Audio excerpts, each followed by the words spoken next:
What's going on, guys? Back again. So today's episode we're going to be removing the fuel tank and filling it. That's the last bits that need to come off now, so we can start concentrating on the front of the car then. So yeah, it's getting exciting now. A couple of bits left to do. Nothing really major. I'm hoping to have all the fuel tank out, filling neck out, and some brake lines out in today's episode. And then I've got to look at ordering a engine crane for the engine gearbox, ready for us to uninstall that. And then hopefully, we said I'll wait for some more parts for the engine to come in, so hopefully they'll be in the next couple of months, and then we can look at sending that off. But yeah, hope you enjoyed this another episode today, guys. So we're going to start taking the fuel tank off now. So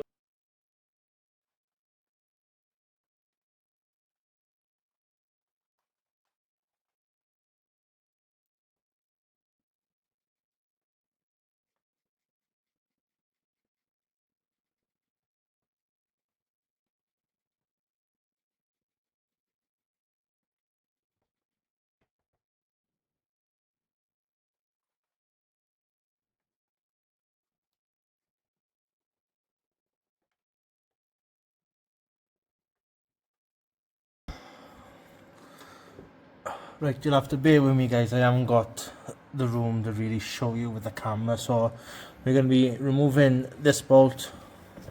If you come down the middle of the tank, you'll see another bolt by here that'll have to come out, and another one by here that'll have to come out.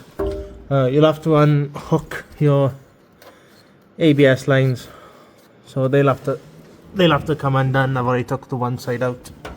I do have to do this side. So we've got the handbrake cable by here, this one, so that needs to come out, and this line is for the ABS, so that one's gonna have to come out as well.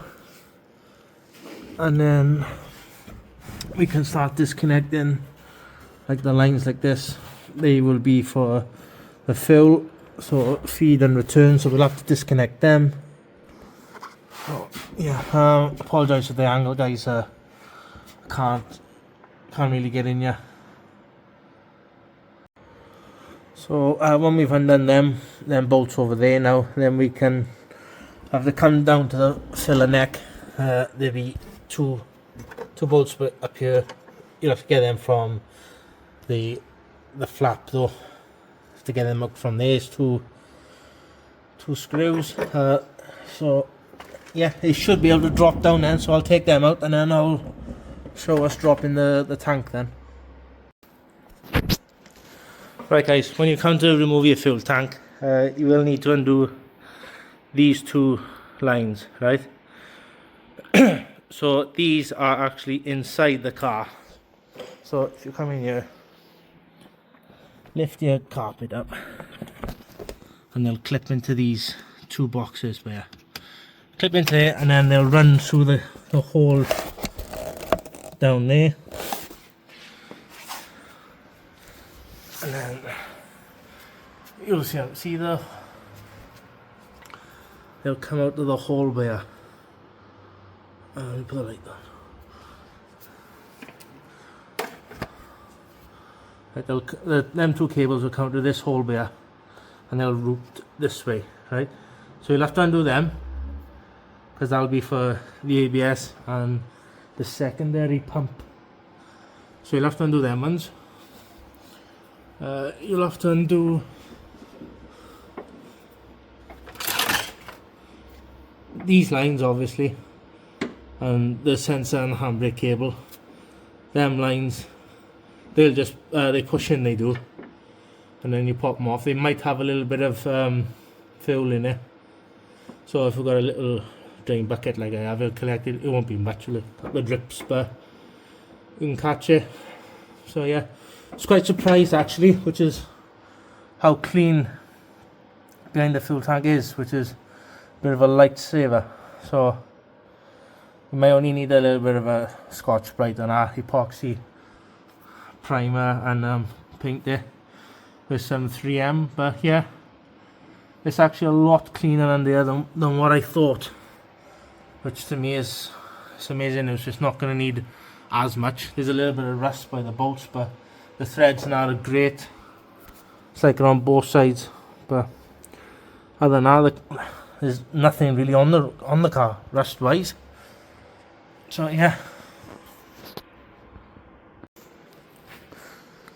forgot to mention as well, guys, you will have to undo this line. So if you follow this, so it'll come through into here, clip into here, and then it'll feed round and it'll be connected with these lot.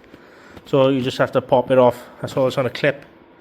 Pop the clip off and it'll slide off, and it feeds up to the, I think it's for the evaporation, I'm not sure. But yeah, that's why it's just them things to undo, and this sensor, which, well, so you didn't need to do it, I didn't. So yeah, that's it, guys.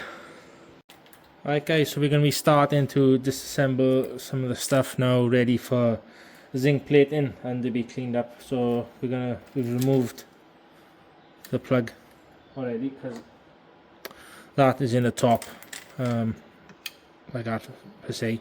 It is very tight, I'll be honest with you. So it's only held on by this O-ring, so if you give it a wiggle and a pull, it will come out eventually. Like I have to hold it like that and give it a pull, and it does come out eventually. It is a bit stiff, but it does come out. So we're going to remove everything, bagging everything up ready.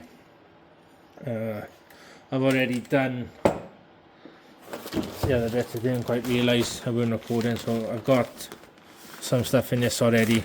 I've just labelled it saying tank, and that sits on the tank itself. All the bolts there now, they got to be labelled up and put in the box to go off the zinc plating. All our bolts are in here, ready to be zinc plated.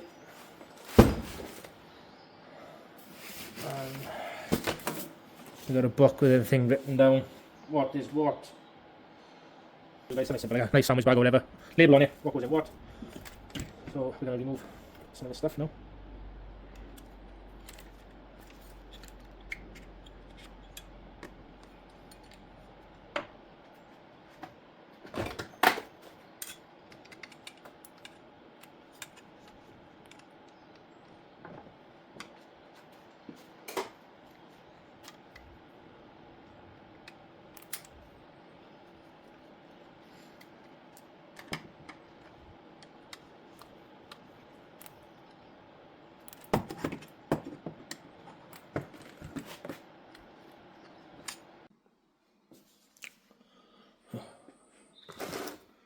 Right guys, sorry you missed taking everything apart. I forgot to press record after I had a phone call, so going back, this would go in here like that, and you'd have to pull it out. So it's held on this O-ring and it's sealed in here, so you need to pull that out. This for your fuel level sender. This is mounted on your, not on here, so you'd have a screw up there and a screw down there. You need to undo them. Unfortunately, one of mine was seized, so I had to drill it out, but I've ordered a new one. And the filter, that is just simple, that's just in there. You push them two clips in and they be up in here, so you just push them in and they'll pop out. And then you'll have the seal. Do not lose these, because I'm sure Mitsubishi has discontinued them a lots of parts for the secondary pump. So try not to break anything or lose anything, because it's going to be very hard to find another set, whether that's USDM or JDM version. So look after them with your life. But yeah, so we're going to send this back off to be zinc plated, sorry. Only thing I'm gutted about, I'm going to have to lose my Japanese symboling. But unfortunately it is what it is when you're hunting for perfection. So we're going to bag everything up now, put it in the box I got ready for it. I've already labelled that for a fuel tank. So everything that goes on the fuel tank is going in this box. So when I come to put it back together, I know whatever I need for that tank is in this box. So we're gonna have a look then at sending the tank off to get it refurbed. This is new coatings and everything on it. So I'm looking for a local company. I think I found one, JDM Rivals. I've got to message them and see if they're not too busy to take it on. So I'll let you know where I send it anyway, guys. I've actually done the same with the VAP system.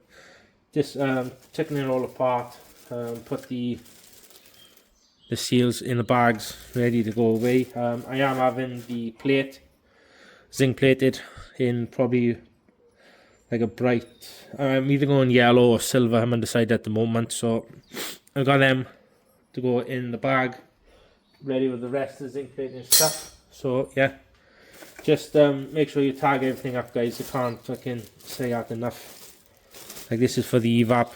It's got a fuel tank on the top and then evap on the bottom. It's all still going in this box, so it's nice and safe, and we know where it is when we need it.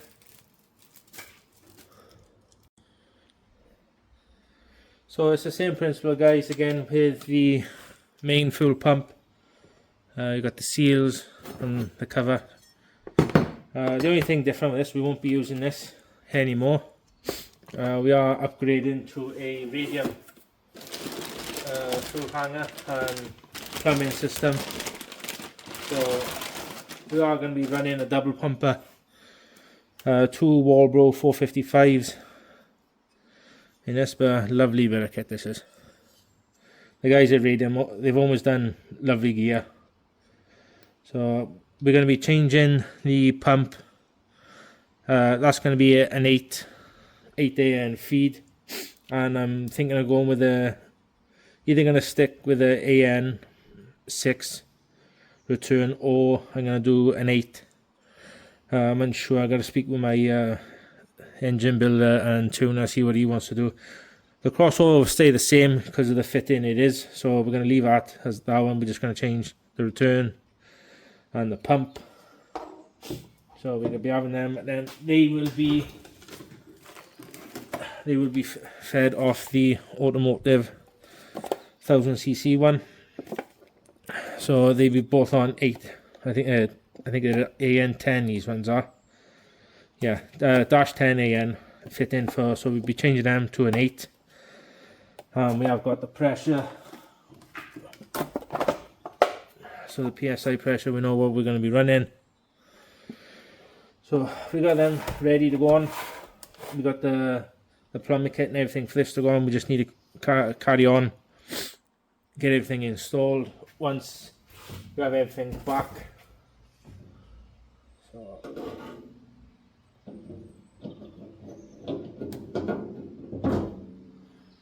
just going to give you a quick, just a quick look at how it's going to look in the tank. Like I said, all this is going to be powder coated or whatever the guys are going to use. So yeah, it's going to look a bit different.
What's going on, guys? So we're going to call that it today, unfortunately. So we've got the tank removed, we've got the lines removed, the electrical parts removed. So yeah, all that's out. I've managed to speak to my engine builder now, so we have changed a few things on the fuel inside because we are actually going to be hitting 900 now. So we're not going to be running 450s anymore. We've upgraded to two sets of Walbros. So one is a 525 and the other one is a 535. I believe, if I remember, he said the 525 we're going to use as a main pump and the 535 as a secondary pump. So, and then injectors, we're not going for 1750s anymore, we're going to go for 2600s. So we're not going to have no issues with a fuel or anything like that. And if we have got to run 8 injectors in the future, then I'll just get a small set of, say, like 1050s or whatever, something like that. So when we hit the track now, I'm hoping we're not going to have no fuel starvation or anything like that. So I haven't ordered a surge tank or nothing, so I'm hoping we will be okay, because some of the tracks I'm going to, they're not going to be on tight twisty corners like I have one by me that's locally. I'm not going to go on that one because the car is going to be making too much power, and with the way the track is designed, I'm afraid I'm going to lose the back end and we're going to cause more issues than anything, and then we'll be back to square one building the car again. But so I don't want to do that, so we're going to be looking to go in Silverstone, Donington, Snetterton, Brands Hatch. We're going to look at places like that, maybe Castlecombe. Undecided about that. In all honesty, there's a lot of fucking dickheads on the track and I don't feel comfortable being around them people, especially as going out first time in a car that's going to owe me a lot of money and time. But all that aside, I hope you enjoyed another video, guys, and I appreciate you all coming back to watching the videos again. So please take care, and I'll see you in the next one.